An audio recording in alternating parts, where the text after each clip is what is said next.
período dos anos 90, em que, enquanto isso estava acontecendo, os oligarcas surgindo, né, os caras abocanhando tudo, todo o ouro, né, todas as reservas de ouro da Rússia foram colocadas em aviões e levadas para a Suíça, inclusive com a participação do ramo suíço, né, da família Safra, né, do cara, inclusive, que morreu depois, eu acho que... Eu não lembro mais se nos anos 90 ou já no novo milênio, né? Família Safra? Exato. O Safra tem ligação? Isso, né, no caso do irmão deles que faleceu muitos anos atrás, ele teve participação nessa, toda essa estratégia aí de saque dos resquícios do Império Soviético, né, e da Federação Russa, levando o ouro russo para a Suíça. Aí você tem os índices todos sociais e culturais, psicológicos despencando, né, divórcio disparando, aborto disparando, uso de drogas, alcoolismo e por aí vai. Esse período, os russos, primeiro, a constituição deles foi escrita pelos Estados Unidos. Os Estados Unidos mandaram especialistas. Agora a Rússia vai ser uma democracia. Então, tomem aí a constituição de vocês. Não foi uma constituição escrita pelos próprios russos. Foram especialistas enviados pelos Estados Unidos que escreveram a Constituição russa, para a Rússia ser uma democracia liberal. Caramba. E por aí vai. Né? Aí eles têm... Assim, os russos eles ajudaram, eles contribuíram na dissolução da União Soviética, porque o impulso foi dos próprios russos. Né? No primeiro referendo sobre a dissolução da União Soviética, a maior parte da população das várias repúblicas votou, olha, eu acho que a gente não quer isso, a gente quer uma reforma, não o fim de tudo. Né? Mas o próprio Yeltsin, né, e os outros presidentes, especialmente o de Belarus, da República, né, de Belarus, da República da Ucrânia, eles foram insistindo, aí você tem o colapso soviético. Da perspectiva dos russos, tudo muito bem, tudo muito bom. Nós queremos a democracia liberal, nós queremos Coca-Cola e pornografia e McDonald's e por aí vai. Né? Nós queremos... Depois eles inclusive queriam entrar para a OTAN. Né? Os russos queriam entrar para a OTAN. Os russos queriam tudo isso. Eles queriam, entre aspas, americanizar a sociedade russa. Né? Os russos chegaram nos anos 90, né, totalmente abertos, de braços abertos, estendendo a mão para os Estados Unidos, porque eles não, é melhor assim mesmo, vamos seguir esse caminho e por aí vai. Nesse período, portanto, a gente não tem como dizer que os russos não estavam dormindo, né? Porque assim, você chegar nisso daí, dessa maneira tão ingênua e aberta, é sono dogmático. Acha que é meio tipo uma hipnose coletiva, assim, tipo, os russos não tinham o que o capitalismo oferecia nos Estados Unidos, né, e sempre muito fechado, ninguém conhecia o que estava por fora, e aí de repente, acabou, não é comunista mais, olha ali, aquela é a verdade. A grama do vizinho é sempre mais verde. Olha o que o capitalismo pode te oferecer. Nossa, isso é muito bom, traz pra cá, vamos aceitar tudo. McDonald's. Esse fenômeno a gente vê em muitos lugares, essa mesma lógica aí do ditado popular de a grama do vizinho é sempre mais verde. Então eles viram isso aí, tava ruim, chegaram à conclusão que tava ruim, não tava legal, vamos abraçar tudo isso aí, é um único mundo, nova ordem mundial, etc, etc, estamos todos juntos e por aí vai. Só que a perspectiva geopolítica dos Estados Unidos permaneceu.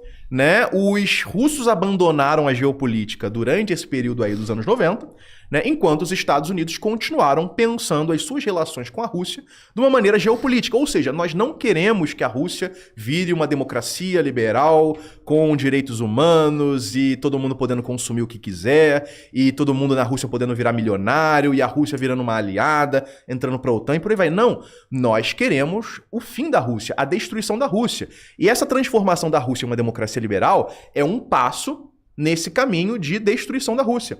Né? Essa é a perspectiva dos Estados Unidos e do Ocidente de modo geral em relação à Rússia desde, por exemplo, o início do século XX. O projeto ocidental em relação à Rússia, independentemente do que seja falado, independentemente de tratados e discursos e por aí vai, é o mesmo: desintegrar a Rússia por conta do próprio posicionamento geográfico e da própria configuração geográfica e, portanto, geopolítica da Rússia. Eu comentei no tópico anterior que o fundamento da geopolítica é sempre a geografia, precisamente, e aí é interessante que a gente chegou nesse ponto, precisamente por causa disso. Quando o Sir Halford Mackinder, que é um dos pais da geopolítica. Ele era ali ele era um britânico, um diplomata britânico. Quando ele escreve um determinado ensaio, que depois é publicado em livro, chamado O Pivô Geográfico da História. Ele começa a escrever ali, começa a descrever sobre o fato de que existe, na massa de terra eurasiática, um pedaço dessa massa de terra eurasiática que ele chama de Heartland, a terra do coração ou o coração da terra, dá para traduzir de várias maneiras, né? Alguns traduzem como área pivô, área central e por aí vai.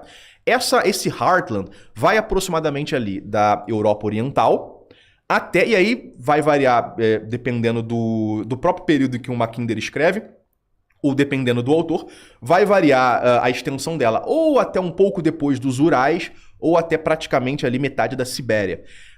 Ele diz que o controle estratégico dessa área do mundo é aquilo que define qual vai ser a principal potência mundial, né? E que boa parte dos fluxos históricos dizem respeito exatamente a essa área. Quando a gente pensa nos hunos, nos mongóis, em vários outros períodos históricos, você tem aí muitas vezes exatamente, né, eclosões, às vezes de exércitos vindo dessas zonas estepárias e se derramando sobre esses outros territórios. Ou quando a gente pensa no fluxo inverso, Napoleão tentando invadir a Rússia, Hitler tentando invadir a Rússia e por aí vai. Mas por que o controle dessa zona seria tão importante, né? Ele vai dizer o seguinte, bem, esse Heartland, além de ele dispor de uma quantidade imensa de terras férteis, uma quantidade imensa de recursos naturais, ele permite acesso a toda a Europa, né? Tal como os hunos e os mongóis fizeram, permite acesso à Europa, permite acesso ao Oriente Médio, só descer, tem poucas barreiras para chegar ali na Pérsia e no resto do Oriente Médio, desce um pouco mais, passa a Ásia Central, se derrama sobre a Índia, sobre a Ásia e por aí vai. E a partir daí, tipo assim, essa capacidade de, a partir desse ponto, você exercer uma grande influência sobre a Eurásia, né? Eurásia no sentido de Euroásia, como essa massa toda da Eurásia representa a principal massa terrestre do planeta e, portanto, uma quantidade imensa de recursos demográficos e materiais, militares e etc., o controle de tudo isso a partir do Heartland permite, portanto, que aquele país se torne, né, qualquer potência que esteja ali, se torne a principal potência do mundo. Se fosse, por exemplo, a Alemanha derrotando a União Soviética e conseguindo controlar ali, só esse resultado já garantiria para os alemães uma hegemonia mundial. Se fosse o Napoleão tendo vencido nas guerras napoleônicas e conseguindo controlar essa massa terrestre, a partir dali, a França, né, o Império Francês, seria definitivamente o maior império do mundo. Então, nessa época, que é a época da Guerra Civil Russa, logo após a Revolução Russa, o Mackinder ele é enviado como emissário britânico para auxiliar, entre aspas, o chamado Exército Branco. Exército Branco eram os anticomunistas, né? Os antibolcheviques que lutavam ali contra o Exército Vermelho, né? Dos bolcheviques. Esse Exército Branco, você tinha ali alguns que eram monarquistas, mas a maior parte, o setor principal, era composto por liberal-democratas, né? Republicanos e tal, maçons, etc. A função do Mackinder ali era apresentar um plano no qual, em troca da ajuda britânica para derrotar os comunistas, os vencedores, que seriam esses aliados, né, o Exército Branco, eles aceitariam dividir a Rússia em várias repúblicas, né? Então o cara apresentou inclusive um mapa, esse mapa está disponível no Google, qualquer um pode pesquisar, em que a Rússia, né, na época do Império Russo, inclusive do início da União Soviética, ela ainda tinha vários dos territórios que depois perdeu no colapso soviético. Então a Rússia abriria a mão de Belarus, abriria a mão da região ali da Carélia, abriria a mão da Ucrânia, abriria a mão da Crimeia, abriria a mão de toda a região do Cáucaso, abriria a mão, inclusive, de Rostov, que hoje em dia ainda é parte da Federação Russa, é um oblast da Federação Russa, e, eventualmente, poderia, inclusive, abrir mão de outros territórios. Você gera ali, com essas republiquetas, basicamente um cordão sanitário ao redor daquilo que resta da Rússia. Porque, dessa maneira, você consegue ir diminuindo a Rússia e dificultando cada vez mais que ela consiga projetar poder. Todo o desenho da Europa Oriental, mesmo da Europa Oriental contemporânea, se baseia exatamente nessa estratégia do início do século XX de ir fragmentando os países ao redor da Rússia e também a própria Rússia para poder ir, né, afastando os russos e isolando eles para ficar mais fácil controlar essa região e dificultar que a Rússia volte a ser uma potência, né? Então, quando a gente fala nessa questão geopolítica, o Ocidente continuou completamente convicto seguindo esse projeto. Por exemplo, se você pegar a obra The Great Chessboard, o grande tabuleiro de xadrez, do especialista polaco-americano Zbigniew Brzezinski. Essa obra é de 96 ou 97, o cara aborda a mesma coisa. O cara diz ali, olha, nós não podemos deixar que haja uma aliança ou uma amizade entre a Rússia e a Ucrânia, porque se a Rússia voltar a integrar a Ucrânia, mesmo que pacificamente, no acordo, no comércio, no diálogo... O bloco soviético pode voltar. A Rússia pode voltar a ser um império, e, portanto, império no sentido de grande potência, né, de hiperpotência, e se isso voltar a acontecer, aí a hegemonia unipolar dos Estados Unidos vai estar ameaçada. Então, é nesse contexto, nessa lógica, que nesse período que os russos estavam dormindo, o Ocidente, através do George Soros, por exemplo, o George Soros desceu ali na Ucrânia, desceu até na Rússia, mas da Rússia ele eventualmente foi expulso, começou a jogar dinheiro ali, vamos jogar dinheiro, vamos inventar que a Ucrânia existe. Tem gente que diz que a Ucrânia existe desde a Grécia Antiga, desde o, tipo, que o Homero, por exemplo, era ucraniano. Então, vamos inventar uma história aqui de que a Ucrânia sempre existiu e de que a identidade ucraniana não tem nada a ver com a Rússia, de que os ucranianos, né, existem desde sempre, que os russos são eslavos misturados com mongóis e, portanto, são inferiores e por aí vai, para a gente poder começar a construir uma identidade ucraniana completamente, não apenas separada, mas inimiga da identidade russa, porque no longo prazo, no jogo de longo prazo, isso vai fazer uma diferença e vai dificultar que a Rússia e a Ucrânia voltem a ser amigas, voltem a se integrar, eventualmente que uma, né, faça parte de uma mesma estrutura política que a outra, como aconteceu com Belarus, né? Belarus hoje em dia e a Rússia pertencem a um chamado Estado da União. Ou seja, são países separados, mas eles também estão juntos numa espécie de confederação. Né? Isso é aquilo que se pretendia também que a Ucrânia fizesse parte. Que a Ucrânia começasse a se aproximar cada vez mais da Rússia, que é o país, né? São países que surgiram mais ou menos juntos, são tribos diferentes de eslavos, que aos poucos se separaram e foram pegando algumas diferenças uns em relação aos outros, né? Mas possuem a mesma raiz. E, em tese, a gente pode dizer que é relativamente natural que eles tenham boas relações entre si e que se integrem. A gente está numa época de blocos, né? A Europa se juntando em bloco, né? Agora os Estados Unidos está querendo absorver o Canadá, por exemplo. Aqui a gente tem o Mercosul, os africanos também estão se juntando em blocos. Os russos, belarussos e ucranianos, pode ser natural que eles se juntem em bloco também, né? E aí, para impedir isso, as sementes já estavam sendo plantadas em 1991. Né? E essas sementes plantadas em 91 vão desembocando ali em 2014 no Maidan e agora nesse conflito atual. E tudo isso com base nessa lógica geográfica. Engraçado, né? Esse bloco, essa área Heartland, né? Que você falou. Essa teoria pode ser um pouco refutada, porque já teve o bloco soviético e eles não eram líderes mundiais, né? Então, aí os Estados Unidos desenvolveram uma teoria complementar à teoria do Heartland, né? Que eles chamam de teoria do Rhineland. Rhineland seriam as terras da margem, né? Por essa teoria do Rhineland, eles partem do seguinte, olha, a teoria do Heartland, ela é verdadeira, porém, a gente pode bloquear ou anular esse poder do Heartland se a gente conseguir controlar toda a zona do Rhineland, ou seja, tudo aquilo que está ao redor do Heartland. Então, da Europa, passando pelo Oriente Médio, chegando até a Ásia, você consegue fazer uma espécie de cordão ao redor do Heartland e isolar eles ali. É por isso, por exemplo, essa é a lógica da aliança entre Estados Unidos e China contra a Rússia, né? Independentemente de ideologia, o Ocidente foi, ainda na época do Mao, não é a época do Deng Xiaoping.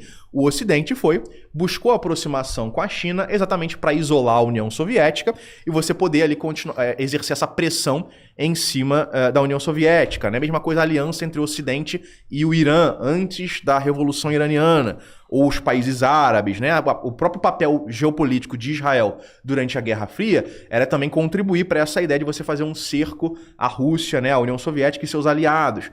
Toda a questão da Europa Oriental, mesmo no período comunista, o Ocidente tentava ali influenciar e cooptar alguns países do bloco comunista, seja ali na Iugoslávia, por exemplo, na Romênia, etc. Né? Então, eles complementaram a teoria do Heartland com essa teoria do Himmland para poder, a União Soviética conseguiu ocupar boa parte desse território, mas a gente tem como bloquear isso aí.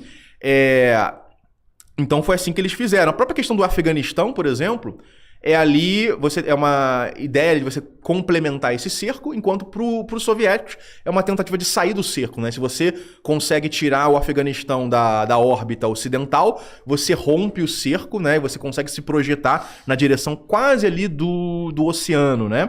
Mas vai mais ou menos por essa lógica. Você acha que o medo maior é uma hegemonia mundial? Ou vamos bloquear o comunismo e o socialismo?